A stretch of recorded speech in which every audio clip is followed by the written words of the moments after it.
Assalamualaikum warahmatullahi wabarakatuh. Halo sobat-sobat Mata Jendela dan halo juga teman-teman semuanya. Saya kali ini menjadi host di podcast Bincang Santai Madrasah. Tema kali ini adalah harus berani bermimpi dan harus berani belajar.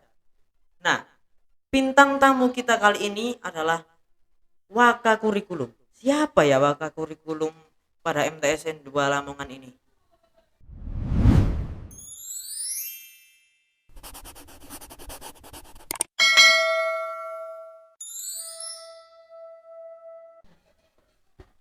Dan ternyata bintang tamu spesial kita hari ini adalah Bapak Sumarianta SPD sebagai Waka Kurikulum. Assalamualaikum Bapak Sumarianta SPD. Waalaikumsalam warahmatullahi wabarakatuh, Mas. Kalau boleh tahu Pak, apa sih Pak tugas dari Waka Kurikulum ini sebenarnya? Saya dan teman-teman biasanya juga penasaran Pak. Di kurikulum oleh Bapak Kepala Madrasah itu adalah mulai kurang lebih 2 tahun yang lalu, tepatnya adalah tahun 2024-2025 hingga sekarang 2026. Tugas utama kurikulum adalah merencanakan, mengorganisasikan, kemudian melaksanakan dan mengevaluasi terkait dengan kegiatan pengalaman belajar. Kegiatan pengalaman belajar itu meliputi kegiatan intra, yakni pelajaran-pelajaran yang ditentukan oleh pemerintah, mulai Al-Quran hadis hingga muatan lokal. Kemudian yang kedua adalah co-kurikuler. Co-kurikuler itu adalah kegiatan yang menunjang, mendukung dari kegiatan intra. Baru yang ketiga itu adalah merancang kegiatan yang sifatnya adalah ekstra kurikuler. Ada kegiatan Banjari, ada kegiatan pramuka, itu semuanya adalah terkait pembelajaran, ranahnya adalah di bagian kurikulum. Oh, jadi tugas Bapak ini sangat penting sekali ya ternyata untuk sekolah teman-teman. Kalau boleh tahu lagi nih Pak, apa sih hal yang paling berkenan selama Pak Sumarianta ini menjabat menjadi Wakakurikulum? Awal sebagai kurikulum di MTS ini, eh, yang awalnya kegiatan KBM itu adalah masuk 6 hari kerja, kemudian beralih menjadi 5 hari kerja. Di awal itu merupakan momentum perubahan di MTS ini, yang awalnya 6 hari kerja kemudian menjadi 5 hari kerja. Khususnya bagi saya secara pribadi harus segera menyesuaikan dengan kebijakan yang ada. Maka kemudian di awal tahun itu kurang lebih 1 minggu itu kami harus membuat program kerja kaitannya dengan kurikulum. Tidak hanya membuat program kerja, tapi program itu kemudian harus kita sampaikan, kita sosialisasikan di staf pimpinan, di komite, baru kemudian adalah baru mendapat pengesahan atau ACC menjadi program kerja setelah diteken oleh Bapak Kepala Madrasah, Bapak Asma. Saya jujur penasaran nih Pak, apa sih hal yang paling sering sebagai tantangan saat Bapak Anta ini menjabat? Apa tantangan terbesar dan yang paling sering? Sebagai kurikulum, di antara tugasnya itu adalah memonitoring, memantau kegiatan pengalaman belajar, yakni kegiatan pembelajaran yang ada di kelas-kelas. Kegiatan itu rutinitas dilakukan hampir setiap hari kecuali hari libur, hari Sabtu dan hari Ahad. Nah, mulai jam pertama hingga jam ke-10, kurang lebih adalah jam 15 kurang 5 menit baru pulang. Nah, tantangan itu ketika Bapak Ibu guru ada udzur syar'i, misalnya sakit atau mungkin dinas luar, suasana kelas itu nanti kalau dibiarkan akan menjadi kosong. Nah, maka kemudian dari pihak kurikulum membuat kebijakan yang namanya adalah piket P5. Di antara piket itu, di samping sebelum masuk kelas, teman-teman guru itu bertugas melaksanakan pembiasaan senyum, sapa, sopan, dan santun itu. Dilanjutkan adalah menginfal. Menginfal itu bagi Bapak guru yang berhalangan hadir, itu adalah menggantikan, menyampaikan tugas dari beliau-beliau yang berhalangan hadir itu. Nah, itu adalah merupakan tantangan terbesar bagaimana kemudian KBM di madrasah ini tetap kondisif walaupun Bapak Ibu guru berhalangan untuk hadir. Kira-kira seperti itu. Oh, saya juga baru tahu, Pak. Bahkan saya juga baru tahu bahwa selama ini PE Piket P5 itu ternyata tugasnya seperti itu. Untuk pertanyaan lagi, Pak. Iya. Menurut Bapak, apakah belajar itu penting, Pak, buat masa depan pelajar? Soalnya saya pernah mendengar nih, wah, buat apa belajar, orang rezeki sudah ada yang atur. Menurut Bapak bagaimana dalam meraih cita-cita? Belajar itu sangat penting karena dengan belajar kita memperoleh apa yang disebut dengan ilmu. Nah, ilmu itu kan dalam Mutiara Hikmah yang disampaikan oleh Imam Syafi'i itu kan gini. Jika kita mengendaki dunia, maka dengan ilmu. Man aroda dunya falai bil ilmi. Wa man arodahuma falai bil ilmi. Kalau kita mengendaki dunia, maka dengan ilmu. Mengendaki akhirat juga dengan ilmu. Mengendaki dunia akhirat, kedua-duanya juga harus dengan ilmu. Nah, kaitannya dengan ilmu itu kan kita harus mengingat janji Allah. Bahasanya orang yang berilmu itu juga akan diangkat derajatnya sebagaimana Allah mengangkat derajat orang-orang yang beriman. Yarfa'illahul ladzina amanu wal ladzina utul ilma darajat. Nah, karena belajar itu adalah yang kita cari adalah ilmu. Ilmu nanti itu yang kemudian mendewasakan kita. Ketika kita bersikap, kita sikapnya adalah sopan, santun. Ketika kita berbicara juga bicaranya adalah ramah, lemah lembut. Nah, itu ketika kita ada modal itu, ada simpanan itu, maka ketika kita mau bicara, bicara kita itu adalah sudah terukur. Ketika kita mau berbuat, itu juga kita angan-angan dulu apakah nanti sikap saya, sikap teman-teman itu sudah sesuai atau enggak. Nah, itulah nanti bedanya ketika anak-anak yang mau belajar dengan tidak. Ilmunya itu yang kemudian penting.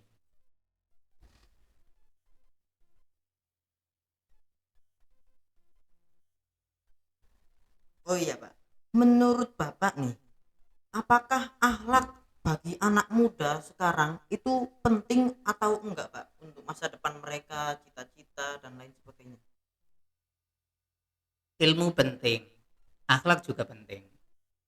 Karena dengan ilmu kalau tanpa didasari, tanpa ditopang dengan akhlak, kita akan menjadi ceroboh, akan menjadi sombong. Akhirnya apa? Yang kita pelajari kemudian membentuk kita lupa pada Allah. Nah, itulah kemudian pentingnya akhlak. Sebab orang banyak pintar, orang banyak ngerti, tapi tidak dibarengi dengan ilmu agama, ilmu akhlak. Akhirnya menjauh dari garis-garis yang disampaikan oleh Allah.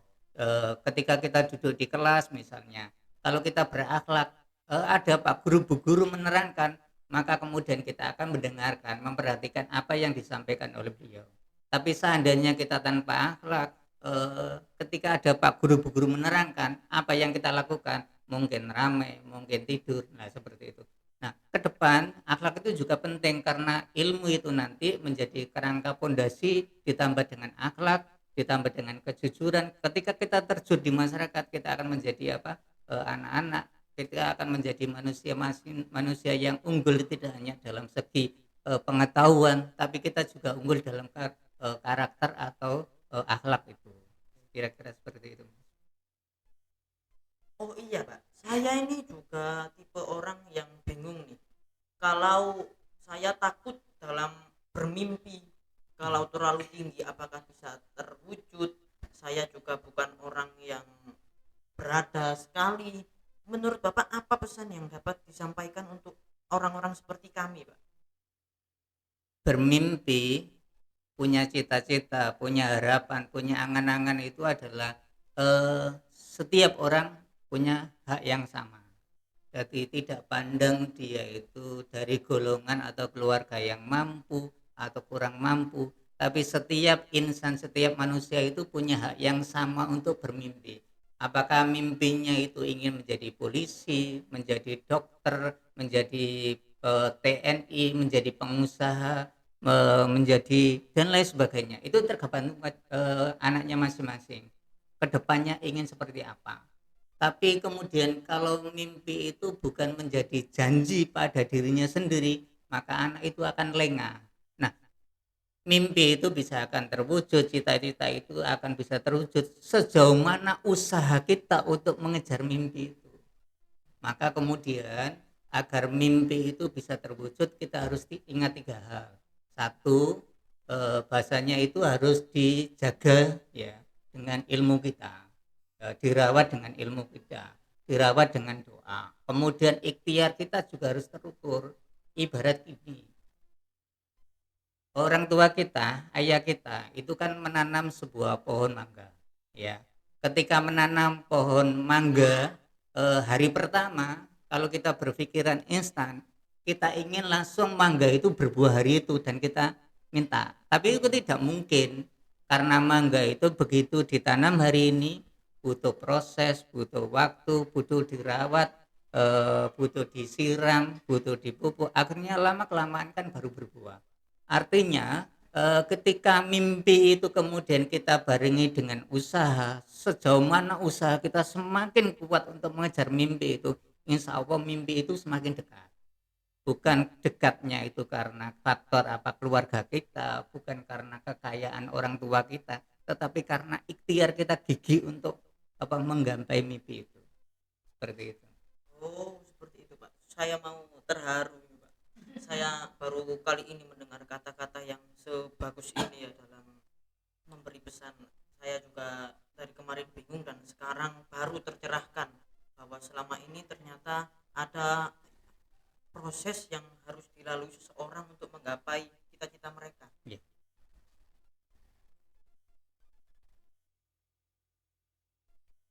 Sebagai wakakurikulum, Pak, apa pesan agar siswa berani memiliki cita-cita dan berani untuk melakukan prosesnya, tidak hanya bercita-cita saja? Di samping kita punya mimpi, punya cita-cita, kita juga harus ingat, Pak Guru Bu Guru itu sering menyampaikan ke kita, mimpi itu tidak bisa dititipkan pada Bapak Ibu kita, pada guru-guru kita, tapi mimpi itu harus kita wujudkan diri kita sendiri. Karena mimpi, angan-angan cita-cita itu kan janji pada diri kita sendiri. Bahasanya besok saya ingin menjadi seperti itu. Maka kemudian harus apa? Berupaya ikhtiar sebagaimana Allah mengingatkan pada kita itu kan, innallaha la yughayyiru ma biqaumin hatta yughayyiru ma bi anfusihim. Sesungguhnya Allah tidak akan merubah keadaan satu kaum kalau dirinya sendiri tidak mau merubah. Kalau hari ini kita ingin ke depan itu bercita-cita menjadi polisi, maka kemudian apa? Ketika di MTS, ketika di SMA, jalan-jalan menuju ke arah polisi itu apakah kita mengikuti PBB, mengikuti Paskib, kemudian disiplin ketika datang ke sekolah, pulang juga disiplin, maka itu adalah termasuk bagian dari itu. Nah, jangan lupa kita juga punya orang tua. Orang tua itu adalah merupakan apa? Faktor utama. Setiap usaha yang kita lakukan, jangan lupa meminta izin, meminta doa kepada orang tua. Kita secara manusiawi mungkin ada keterbatasan, apalagi masih muda, kita kadang-kadang lupa. Nah, ketika hadirnya ayah ibu di rumah itu mengingatkan kita bersama, membantu, Mas, jangan lupa cita-citanya, terus dikejar, jangan sampai berhenti. Ketika berhenti, ibarat kita seperti ini, layang-layang itu kan kita terbangkan, kita tarik, kita lari berdasarkan arah mata angin, akhirnya apa? Terbang. Begitu layang-layang itu terbang tinggi, benangnya terputus, layang-layang itu kan kehilangan arah. Ada yang jalan ke apa? Begitu terbang jatuh, ada yang tersangkut pohon dan lain sebagainya. Ibarat kita punya mimpi juga seperti itu. Ketika kita berhenti untuk belajar, maka angan-angan kita itu jalannya sudah terputus. Maka usaha setiap waktu dalam artian belajar, ada kesempatan gunakan. Misalnya hari pertama ya, kita membaca buku tentang tokoh yang sukses di bidang kepolisian. Halaman pertama kita baca. Apa yang kita baca itu kemudian menginspirasi diri kita. oh si A ini profilnya seperti ini, menggugah diri kita. Setiap halaman yang kita buka, halaman pertama, kedua, ketiga, sampai selesai dari halaman sampul sampai pada penutup, itu kemudian apa? Masuk ke otak kita, menginspirasi kita.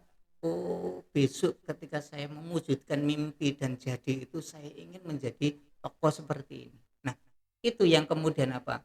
Membentuk model berpikir kita mengarah pada bagaimana besok saya menggapai mimpi itu. Dan mimpi itu tadi kami katakan itu kan tidak bisa dititipkan pada orang lain, tapi harus dirinya sendiri yang mengejar. Nah, bagaimana mengejarnya? Ya, anak-anak khususnya di MTS itu yakinlah apa yang hari ini kita lakukan, walaupun kecil, tapi lama-lama akan menjadi besar. Jangan ditunda besok ketika mau ujian baru belajar, tidak. Setiap hari waktunya pelajaran misalnya IPA, halaman pertama dibaca. Nah, setiap halaman itu kan ada poin yang menjadi fokus dari materi ringkasannya. Coba dikasih tanda stabilo atau mungkin dikasih warna apa. Halaman kedua juga seperti itu, dibaca lagi tuntas. Yang penting lagi dikasih tanda lagi sampai begitu satu bab selesai. Artinya apa?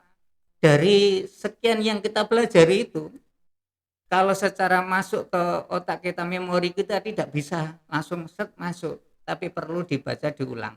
Tapi ketika kita pertama membaca 5 halaman penuh, kemudian membaca kedua kita sudah ngasih tanda itu, maka kita cukup membaca yang ditandai saja. Sehingga apa? Mata kita juga bisa hemat karena apa? Membacanya hanya fokus pada yang ditandai. Halaman 2 juga yang ditandai. Oh, halaman 2 itu cukup yang menjadi kesimpulan adalah di pojok atas. Halaman ketiga di tengah-tengah. Nah, ketika kita full membaca 10 halaman, mata kita cepat perih. Ya, kita juga cepat apa? Bosan. Tapi kalau hanya poin tertentu yang sudah kita tandai, kita enak. Mau ujian besok tidak perlu semua dibaca. Cukup untuk mengingat, oh hari ini seperti ini, diingat kembali. Nah, ketika otak kita itu kita gunakan apa? Terus membaca seperti itu. Ketika dibutuhkan, ya tidak hanya hafal secara lafalnya, tapi kadang-kadang sampai halaman barisnya itu kita tahu. Seperti itu. Nah, itu harus diulang, dibiasakan. Dan ketika membiasakan dan berhasil, barangkali kok perlu di diri kita itu dihibur sendiri. Bagus Mas Ferdi, Anda hari ini mampu membaca 10 halaman. Kasih tepuk tangan. Seperti itu juga bentuk apresiasi. Apalagi kalau bisa menuntaskan satu buku misalnya dalam hitungan 1 minggu, 2 minggu. Sekali waktu diapresiasi diri kita, ayo besok kalau tuntas selesai membaca ini, ayo ke beli bakso misalnya. Nah, itu adalah bentuk apa? Memberikan reward, memberikan perhatian pada pada diri kita. Bahasanya membaca itu tidak hanya untuk ke depan, tapi hari ini kita juga ada perhatian dari diri kita berupa apresiasi, tepuk tangan, kemudian kita juga diberikan bakso oleh Bapak Ibu kita. Seperti itu. Oke Pak, terima kasih untuk kata-kata kali ini. Untuk terakhir, kira-kira apa kata-kata singkat untuk anak-anak Matsanedala atau MTSN 2 Lamongan ini? Kira-kira apa? Cita-cita harus menjadi janji pada diri kita masing-masing, harus diwujudkan dengan menambah ilmu dengan belajar, dan jangan lupa minta doanya orang tua agar kita kelak sukses. Oke Pak, terima kasih Bapak Sumarianta atas kata-kata dan mau diundang dalam podcast kita hari ini. Nasihat-nasihatnya juga sangat berisi, saya juga tercerahkan atas nasihat-nasihatnya. Terima kasih sekali lagi untuk Bapak Sumarianta SPD sebagai Wakakurikulum. Sama-sama Mas, tetap semangat ya. Oke. Karena dengan semangat itu modal kita untuk melangkah. Tanpa semangat kita akan menjadi siswa yang malas, menjadi murid yang malas. Tapi dengan semangat, insya Allah yang kita pelajari juga mudah kita serap, mudah masuk. Dan ke depan insya Allah dengan modal semangat itu kita akan menjadi anak-anak yang diberikan kemudahan menggapai mimpi ya. Sebagai host dalam podcast hari ini, demikian setelah podcast panjang kita kali ini. Jumpa. Sampai jumpa, selamat tinggal dan wassalamualaikum warahmatullahi wabarakatuh.